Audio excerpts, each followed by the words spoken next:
Hey guys, welcome to another video, and in this one I'm going to be showing you how you can schedule your reels on Instagram.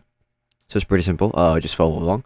What you need to do first is to switch your account to a professional account, because like you can't do it with a normal account or like a non-professional account. So what you need to do is to head over to your profile and then head over to the triple lines here in the top right corner of your screen.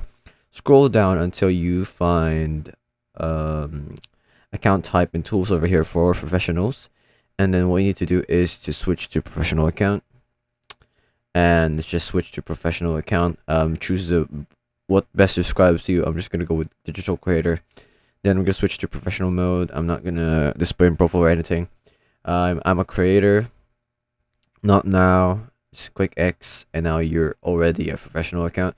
Now what you need to do is you can just upload your reel. For example, I'm just gonna go here and go to reel. I'm just gonna choose a video that I want to upload. For instance, this one over here. So in order to schedule the reel, just go next and then scroll down, go to more options, and click on schedule this reel over here. If you're not professional, then this option right here won't appear. So good thing. Once you've done switching to professional, then that's good. You just need to have to enable that. Click the switch, then choose when you want to upload the video. Go down and then go back, and then you just have to click on schedule, and that's it. That is how you can schedule your reels on Instagram. I hope this video helped you, and I'll see you in the next one. Thanks for watching.